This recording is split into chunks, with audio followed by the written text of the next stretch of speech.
মানুষ বড়ই বিচিত্র প্রাণী। সব সময় লড়াই করতে থাকে, সব সময় চেষ্টা করে যাতে সেই শ্রেষ্ঠ হয়, চেষ্টা করে যাতে তার সামনে সবার মাথা নত হয়। তাই সবার আগে শক্তি অর্জন করার চেষ্টা করে। সে শক্তি অর্জন করেও নেয় আর তারপর ভয় দেখিয়ে সবাইকে নিজের সামনে নত করে। কিন্তু একটা গুরুত্বপূর্ণ কথা ভুলে যায়, বুঝতেই পারে না। দেখুন, আমি আপনাকে একটা উদাহরণ দিই। আপনি নিশ্চয়ই বৃক্ষ এবং তার ডালপালা দেখেছেন, যা ফলের ভারে নিচু হয়ে যায়। ফল পড়ে গেলে আবার সে উঠে যায়, তারপর আরও একটা ফল হয়, সেটাও পড়ে গেলে আবার উঠে যায়। সর্বদা নত থাকে না।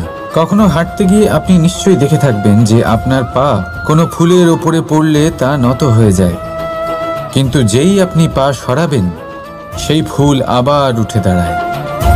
একটা অত্যন্ত গুরুত্বপূর্ণ কথা মনে রাখবেন, যে শির ভয়ভীত হয়ে আপনার সামনে নত হয়, সেই শিরই বিরোধিতা করতে সবার আগে দাঁড়াবে। আপনি জিতে নিন, সবাইকে জিতে নিন, কিন্তু ক্ষমতার দ্বারা নয়। তাদের জিতুন প্রেমের সাহায্যে। রাধা রাধা। ঈশ্বর লতা পাতাকে দাঁড়িয়ে থাকার শক্তি দেননি, ঈশ্বর এই শক্তি দিয়েছেন বৃক্ষকে। এই লতা পাতা বৃক্ষের সাহায্যে দাঁড়িয়ে থাকে, তাতেই বিকশিত হয়। এবার এই লতা পাতা দুই ধরনের হয়।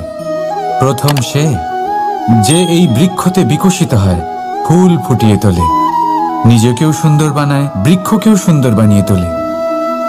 দ্বিতীয় সে যে বৃক্ষকে পুরোপুরি শুকিয়ে দেয়, তার প্রাণ শক্তি তার থেকে কেড়ে নেয়, আর শেষে নিজেও ধ্বংস হয়ে যায়। তাই মনে রাখবেন, যে ব্যক্তি সব সময় আপনার সাথে থাকে, সব সময় আপনার সম্বল হয়ে থাকে, সব সময় সে আপনাকে সাহায্য করে, আর যদি আপনি তার সাথে ছলনা করেন, আপনার অন্ত নিশ্চিত। এরকম কখনো করবেন না। সেই ব্যক্তিকে ভালোবাসা দিন, সম্মান দিন, আর আমার সাথে প্রসন্ন হয়ে বলুন, রাধা রাধা। কখনো আপনি কোনো কুমোরকে দেখেছেন যারা মাটির পাত্র বানায়? প্রথমে সে ভিজে মাটি মাখে, তারপর তাকে গড়ে, তারপর তাকে চাকায় দিয়ে সঠিক আকার দেয়। যদি আকার ঠিক না হয় তা তক্ষুনি ঠিক করে দেয়, কারণ সে এটা জানে যে একবার এটা আগুনের তাপে দিয়ে দিলে, একবার এটা শুকিয়ে গেলে তারপরে এর আকার কখনোই বদলানো যায় না। এখানে লুকিয়ে আছে একটা শিক্ষা, সমস্ত মাতা পিতার জন্য একটা শিক্ষা। মাতা পিতাও তো এরকমই হন। তাদের নিজেদের সন্তানকে সঠিক সময় মতো শ্রেষ্ঠ শিক্ষা দেওয়া উচিত। মাতা পিতা যেন কখনো তাদের বিধাতা না হতে চান, কিন্তু প্রতিটা মুহূর্তে সবসময় চেষ্টা করুন তাদের সঠিক পথ দেখানো। কখনো কোমলতা দিয়ে, কখনো ভালোবাসা দিয়ে, আর কখনো কঠোর হয়ে। তার জীবনকে, তার ব্যক্তিত্বকে আকার দেওয়ার চেষ্টা করুন। কারণ যেমন মাটি একবার শুকিয়ে গেলে তারপর সেই পাত্রের আকার বদলানো যায় না, ঠিক সেইভাবেই আয়ুর বৃদ্ধির সাথে সন্তানের শিক্ষা কখনোই বদলানো যায় না। তা মনে রাখবেন। রাধা রাধা। আপনি কি কখনো কোনো প্রজাপতি দেখেছেন? ভালো নিশ্চয়ই লাগে। আসলে প্রজাপতি কার না ভালো লাগে? ছোট হোক বা বড়, প্রজাপতিকে সবার ভালো লাগে। এবারে ভাবুন, এই প্রজাপতির সূত্রপাত কি করে হয়? এই প্রজাপতি শুরু হয় একটা গুটি থেকে, যেখানে সে সুরক্ষিত থাকে। গুটি ভেঙে যখন সে এই সংসারে আসে, তখন একটা কীট রূপে থাকে। কীট যে ভূমির ওপরে চলাচল করে, যে বৃক্ষের পাতার ওপরে সুরক্ষিত থাকে।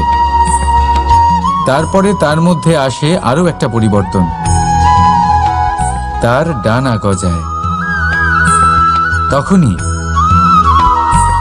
সে প্রজাপতি হয়। তখন সে খোলা আকাশে উড়ে বেড়াতে পারে। সুন্দর সুন্দর পুষ্প থেকে সে মধু পান করে। কখনো ভেবেছেন যে প্রজাপতি ছাড়া আর কেউ এটা পারে না কেন? কারণ সে সেই গুটি থেকে বেরোতে পারে। যদি সে সেই গুটি থেকে নাই বেরোতো, সে উড়তেই পারত না, কখনো প্রজাপতি হতেই পারত না। আমাদের সাথেও ঠিক এটাই হয়। আমরা সবসময় সেখানেই থাকতে চাই যেখানে আমরা সুরক্ষিত থাকি।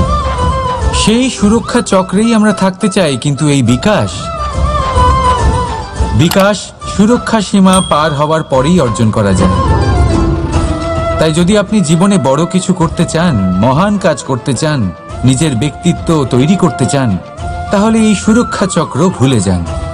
সুরক্ষা সীমা লঙ্ঘন করুন, এগিয়ে যান, প্রতিকূলতার সম্মুখীন হন, কঠিন পরিস্থিতির সম্মুখীন হন, সাহস করে এগিয়ে চলুন, আরো শক্তিশালী হয়ে উঠুন।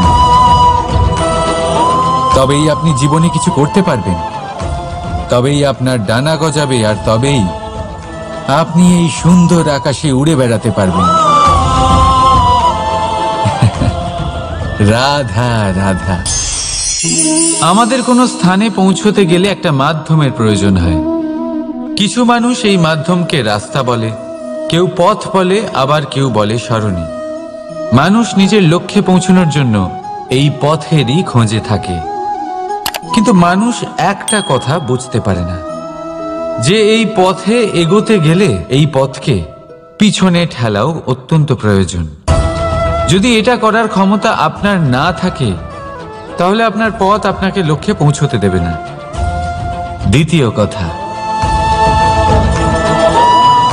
যদি নিরন্তর চেষ্টা আপনি করতে পারেন, যদি সেই ক্ষমতা আপনার মধ্যে থাকে, তাহলে আপনি যখন চাইবেন, যেখানে চাইবেন, নিজের পথ নিজেই বানাতে পারবেন। রাধা রাধা। আমাদের সব থেকে ভালো লাগে বিজয়, সব থেকে অপ্রিয় হলো পরাজয়। কিন্তু আপনাকে একটা কথা বলে দিই, হার নামক কোনো পরিণাম হয়ই না। যাই পরীক্ষা থাকুক না কেন, হয় সেটা জয়তে পরিবর্তিত হয়, নয় সেটা আমাদের কোনো শিক্ষা দিয়ে যায়। তাই কোনো কিছু নতুন শুরু করার আগে কখনো সংকোচ করবেন না। হয় জয় আপনাকে বিজয়ীর মালা পরাবে, নয়তো এই হার আপনাকে অমূল্য কিছু শিখিয়ে যাবে। রাধা রাধা। এই ছোট কাঠের ডাল দেখতে পাচ্ছেন আপনি? একটা বৃক্ষ থেকে এরম হাজার হাজার ডাল পাবেন, যা দিয়ে আপনি আগুন জ্বালাতে পারবেন, যা নিজে জ্বলে আমাদের ভোজন বানাতে সাহায্য করে থাকে, যা নিজে জ্বলে অন্ধকারে আমাদের আলোকিত করে। যদি এটাই অন্যভাবে দেখা যায়, তাহলে এমনই এক ছোট্ট ডালের টুকরো একটা ছোট্ট ফুলকিতেই নিজের সাথে হাজার হাজার বৃক্ষ জ্বালিয়ে দিতে পারে।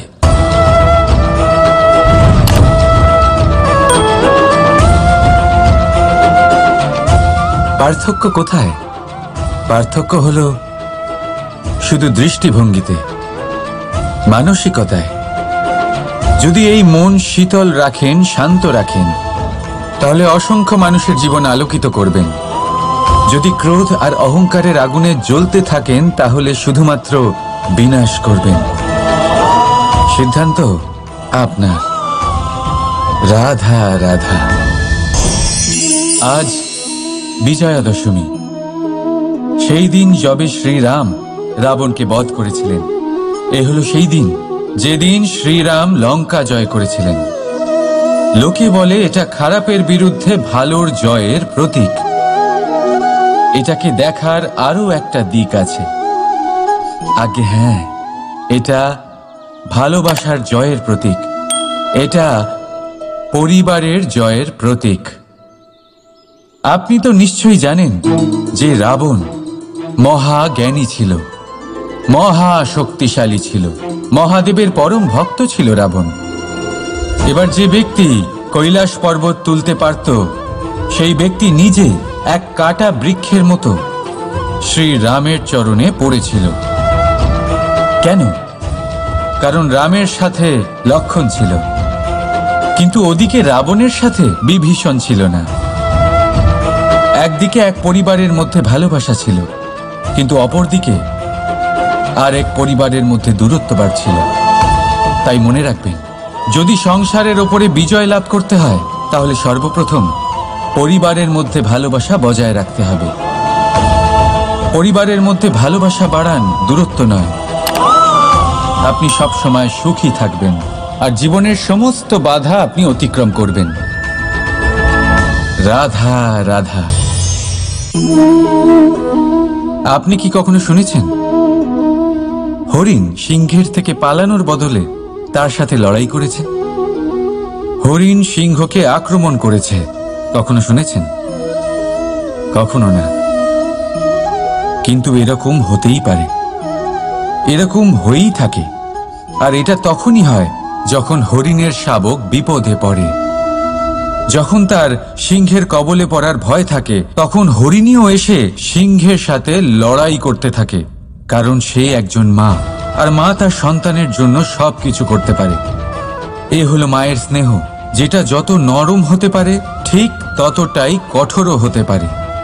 আর তার সন্তানের মঙ্গলের জন্য সে ক্রোধের সমস্ত সীমা পার করে তার সন্তানকে রক্ষা করেই ছাড়বে। আর সেই জন্যই তো মাকে সন্তানের জীবনে সব থেকে বড় ঢাল বলা হয়। এই মাকে আমার শত কোটি প্রণাম।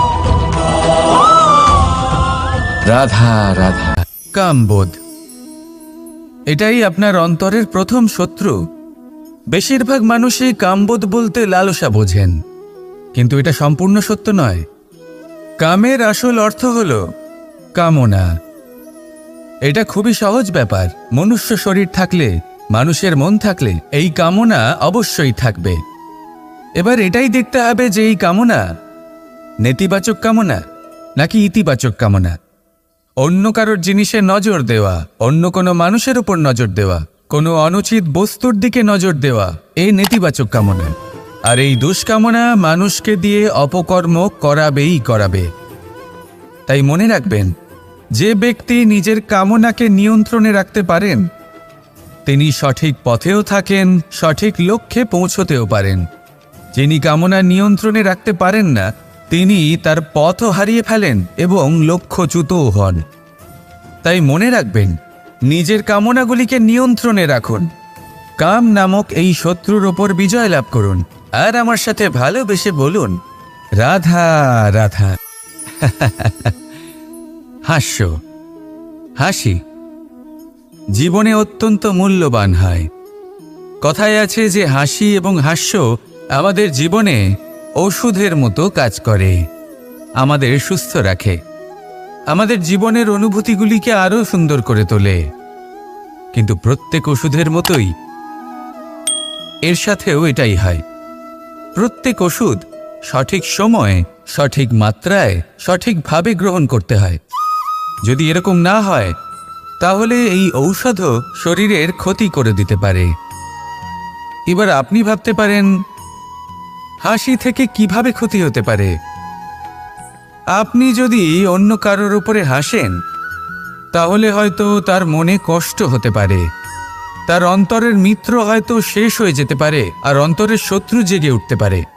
কিন্তু এটাই যদি আমরা সকলকে সাথে এনে সকলের সাথে হাসি, তাহলে হয়তো আমাদের অন্তরের এই হৃদয়ের ভেতরে লুকিয়ে থাকা যে শত্রু তা শেষ হয়ে যেতে পারে, আর অন্তরের বন্ধুসত্তা প্রকাশিত হতে পারে। ঠিক কি না? এবার আপনাকে উদাহরণ দিই। যখন দ্রৌপদী দুর্যোধনকে নিয়ে হেসেছিল তখন তা মহাভারতের সৃষ্টির কারণ হয়েছিল। কিন্তু সেইখানেই যখন পার্থ আর মাধব একসাথে বসে মৃদুমন্দ হাসতেন তখন ধর্ম স্থাপন করা হয়েছিল। তা আপনি কি চান? কাউকে নিয়ে হেসে তাকে আঘাত করতে চান, নাকি সকলকে একসাথে এনে তাদের হাসিয়ে তুলে ধনাত্মক প্রভাব ফেলতে চান? সিদ্ধান্ত আপনার। আসুন আর আমার সাথে ভালোবেসে বলুন, রাধা রাধা। মাঝে মাঝে কিছু মুহূর্তের জন্য চোখ বন্ধ করে ধ্যানের বেদিতে বসে ধ্যান করতে চেষ্টা করুন আর বোঝার চেষ্টা করুন যে আমরা সর্বপ্রথম কি দেখতে পাচ্ছি, কি অনুভব করছি। আপনি দেখতে পাবেন সবার আগে আপনার চোখের সামনে আপনার দুষ্কর্মগুলিকে, আপনার লুকিয়ে থাকা ক্রোধ, অন্তরের যন্ত্রণা, ভয়, নিরাশা, এই সব কিছুই সবার আগে দেখতে পাবেন আপনি। আর এই সব কিছুই আমাদের দুঃখের কারণ হয়ে ওঠে। এই সব কিছু সারমর্ম কি?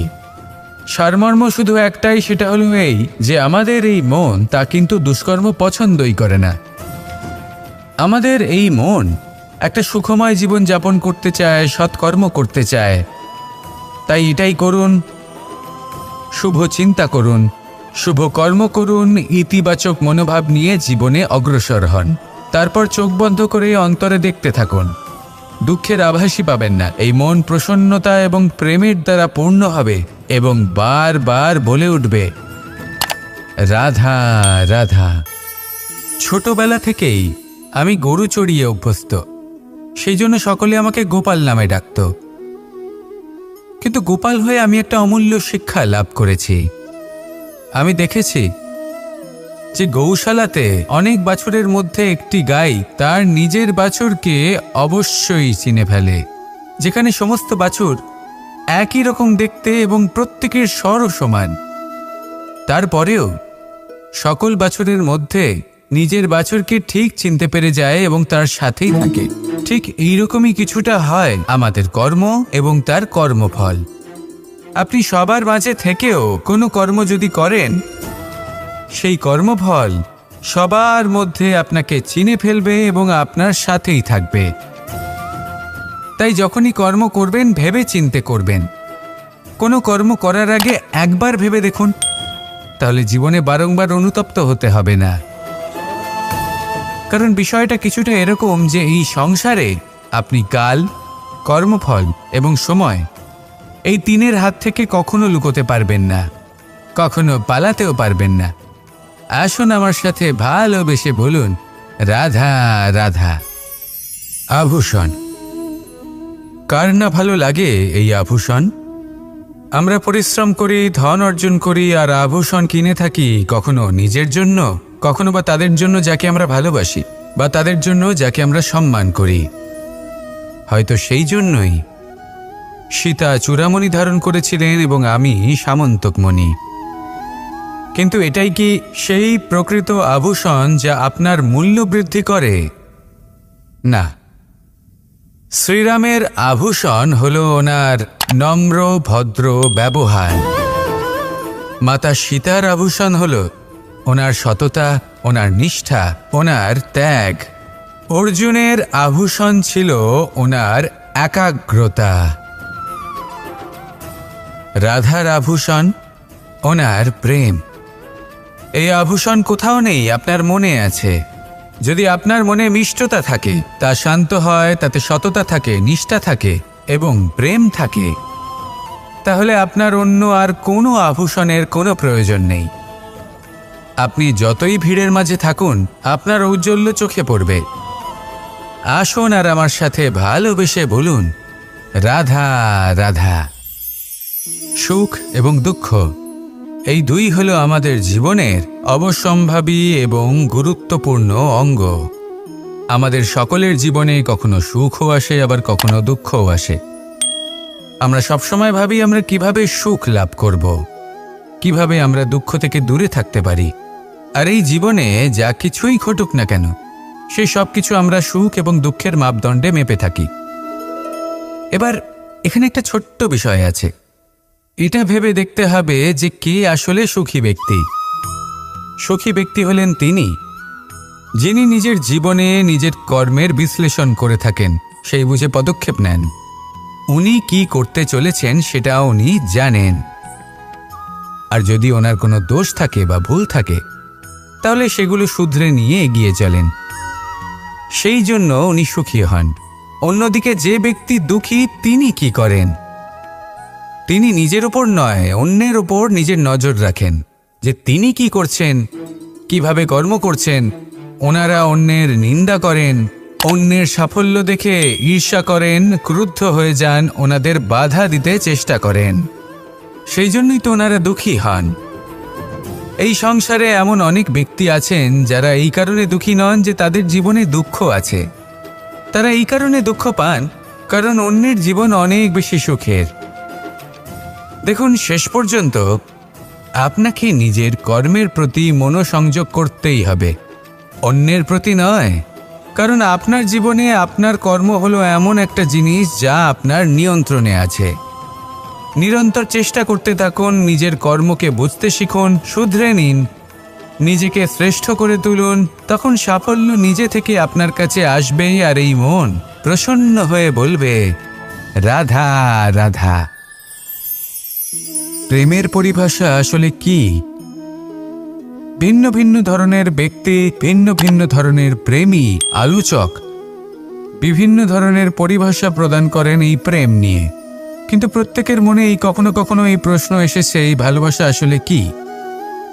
নিজের প্রিয়তমকে জয় করাই কি প্রেম? চার হাত এক হয়ে যাবার নামই কি প্রেম? নিজের আবেগ ব্যক্ত করাই কি ভালোবাসা? না, প্রেমের অর্থ কাউকে লাভ করা নয়, বরং তার মাঝে বিলীন হয়ে যাওয়া। যদি কারোর হাত ধরে থাকি তাহলে আজীবন তার সাথে পথ চলা হলো প্রেম। প্রেম শুধুমাত্র সেটা নয় যা প্রেমী আর প্রেমিকার কেশদামে মালা বেঁধে দেয়। মাতা পিতার জন্য দিনরাত পরিশ্রম করা, নিজের পরিবারের জন্য দিনরাত পরিশ্রম করা, সেটাও প্রেম। নিজের বন্ধুদের জন্য, আপনজনের জন্য সবকিছু উজাড় করে দেওয়ার নাম হলো ভালোবাসা। নিজের মাতৃভূমির জন্য সাহসের সাথে লড়াই করা এবং আনন্দে নিজের জীবন ত্যাগ করে দেওয়াও কিন্তু প্রেমের নামান্তর। সেই জন্য যারা বুদ্ধিমান ব্যক্তি তারা কখনো প্রেমের পরিভাষা খুঁজতে চান না, কারণ তারা জানেন যে এই প্রেম কতটা বিশাল। তারা জানেন যে এই প্রেম হলো এক বিশাল সাগর যাকে নিজের মুঠোয় ধরে রাখা যায় না। সেই জন্য এই প্রেমের সাগরে ডুবে যান এবং সকলকে ভালোবাসতে শিখুন। যদি সবাইকে ভালোবাসতে পারেন তাহলে তাদেরও কল্যাণ হবে যারা আপনাকে ভালোবাসে, তাদেরও কল্যাণ হবে যাদেরকে আপনি ভালোবাসেন, আর আপনারও কল্যাণ হবে। আর তখন এই মন ভালোবেসে বলবে, রাধা রাধা। এই সংসারের অন্তের, এর বিনাশের প্রারম্ভ কিভাবে হয়? কোনো যোগের মাধ্যমে? কোনো ভয়ানক অসুরের আগমনে? নাকি প্রকৃতির রাগের কারণে? না, এই সংসারের বিনাশের প্রারম্ভ হয় আমি থেকে। এই আমি, এই তুমি, এটা আমি করেছি, ওটা তুমি করেছো, এটা আমার, ওটা তোমার, আদি ইত্যাদি। এই ভাব যখন মনে বাসা বেঁধে নেয়, সর্বপ্রথম ঘর ভাগ হয়, তারপর বসতি, তারপর প্রাণ, আর তারপর দেশ, আর সবার শেষে সমস্ত সংসার ভাগ হয়ে যায়। আর এই ভাগ হয়ে যাওয়া শেষে মনোমালিন্যে পরিণত হয়। এখন এমত অবস্থায় কি করা যেতে পারে? কিভাবে বাঁচা যায় এই পরিস্থিতির থেকে? কিভাবে দূরে থাকা যায় এই বিনাশের থেকে? উত্তর সেই একটাই, করুণা। একে অপরের দরকারগুলি বুঝুন, একে অপরের সমস্যাগুলি বুঝুন, একে অপরের দুঃখের সাথী হয়ে দাঁড়ান, একে অপরের সুখের ভাগীদার হন। আর শেষে যখন এই আমি আমরাতে পরিণত হবে, তখন এই বিনাশ নিজে থেকেই দূরে চলে যাবে। তাহলে আমরাতে বিশ্বাস করতে শিখুন, আর আমার সাথে ভালোবেসে বলুন, রাধা রাধা। আপনি এমন অনেক মানুষকে দেখে থাকবেন যারা এই সংসার ত্যাগ করেছেন, নিজেদের ঘর বাড়ি সমস্ত সম্পর্ক ছেড়েছেন, বেরিয়ে পড়েছেন শুধুমাত্র ঈশ্বরের খোঁজে। মন দিয়ে সেবা করেছেন, কিন্তু তাও ওনারা কখনো ঈশ্বরের দর্শন পাননি। উল্টে মনে অসন্তুষ্টি আরো বেড়ে গেছে। কেন হয় এমনটা? একটা গুরুত্বপূর্ণ কথা মনে রাখবেন, সেই ঈশ্বরই আনন্দ। ধ্যানের অর্থ হল মনে আনন্দের জাগরণ করা, আর সেবার অর্থ হল সেই আনন্দকে সবার মধ্যে ভাগ করা। তাহলে যদি আনন্দকে জাগ্রত করো আর সবার মাঝে ভাগ করে দাও, তাহলেই ঈশ্বররূপী আনন্দ তুমি অবশ্যই পাবে। রাধা রাধা। যদি আমাদের জীবনে কোনো শিল্পই না থাকে, তাহলে আমাদের জীবনটাই নীরস হয়ে যাবে। এখন যদি সবাইকে আমি জিজ্ঞেস করি সব থেকে বড় শিল্প কি, তো কেউ বলবে চিত্রশিল্প, কারণ তা ওনার মনকে আনন্দ দেয়। কেউ বলবে যুদ্ধ শিল্প, কারণ তাতে বিজয় প্রাপ্ত হয়। কেউ বলবে ভবন নির্মাণ শিল্প, কারণ তাতে ছাদ পাওয়া যায়। কেউ বলবে সঙ্গীত শিল্প, কেউ বলবে নৃত্য শিল্প, কেউ বলবে অভিনয় শিল্প আদি ইত্যাদি। কিন্তু এই কথা নিয়ে বিবাদ করা অনুচিত, হতেই পারে না, কারণ প্রত্যেক ব্যক্তির নিজস্ব চিন্তাধারা এবং নিজস্ব দৃষ্টিভঙ্গি থাকে। শুধু একটা কথা আছে, একটা বিশেষ বিষয় যা সব শিল্পতেই পাওয়া যায়, মনকে প্রভাবিত করার গুণ।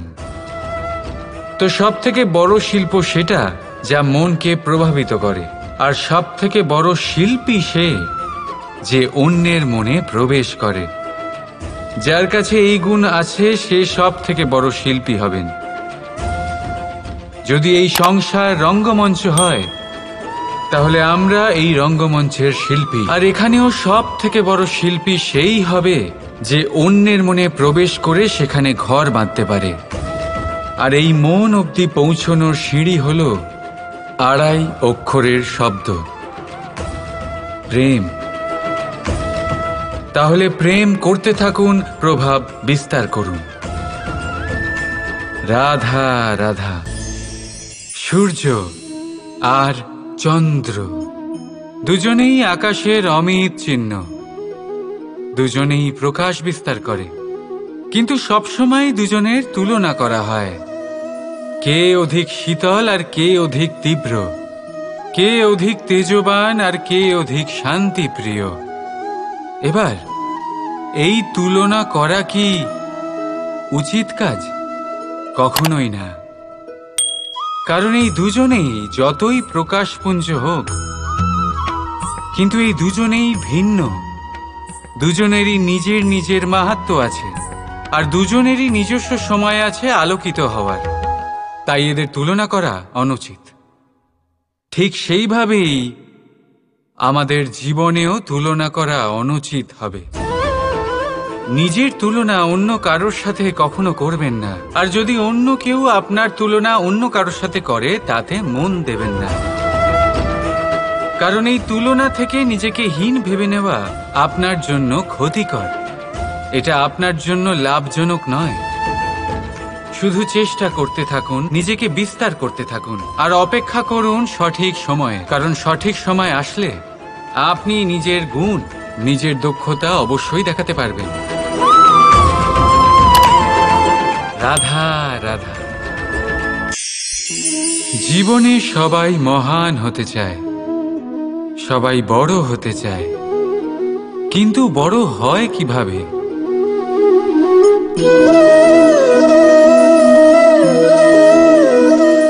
এটা আমার হাতে কি বলুন তো? সর্ষে বীজ? না, এটা হলো বটের বীজ। এই বীজ এত ছোট হয় যে সবার সাথে সহজেই মিশে যায়, বড়ই সহজে ধরণীতে মিশে যায়। কিন্তু যখন এটা বৃক্ষরূপে বড় হয়, আর তারপর যখন পড়ে যায়, সমস্ত পরিবেশকে কাঁপিয়ে দেয়। ঠিক এইভাবেই বড় হতে থাকুন, বটের বীজ আর বটের বৃক্ষ। আর যদি জীবনে আপনি সত্যি বড় হতে চান, তবে সর্বপ্রথম নিজের অহংকারকে, নিজের অভিমানকে ছোট করে নিন। এত ছোট যাতে সবার সাথে বসতে পারেন, কিন্তু অন্তর থেকে এত বড় হয়ে যান যাতে যখন আপনি উঠবেন, তখন কেউ যাতে আর বসে না থাকতে পারে। রাধা রাধা। আমাদের মধ্যে এমন কজন আছে যারা ভয়তে ভীত হয়ে পড়ে, কোনো বৃহৎ কার্য করার আগে মনের সামঞ্জস্য হারিয়ে ফেলে? মোটামুটি সবাই, তাই না? প্রত্যেক ব্যক্তির মনেই এই ভয় জাগ্রত হয়। তবে এর অর্থ আমার দৃষ্টিভঙ্গি দিয়ে মনে হয় এই ভয়ের অনুভূতি খারাপ নয়। কারণ যদি এই অনুভূতি খারাপ হতো, তাহলে কি ঈশ্বর এই অনুভূতি প্রত্যেক প্রাণীকে দিতেন?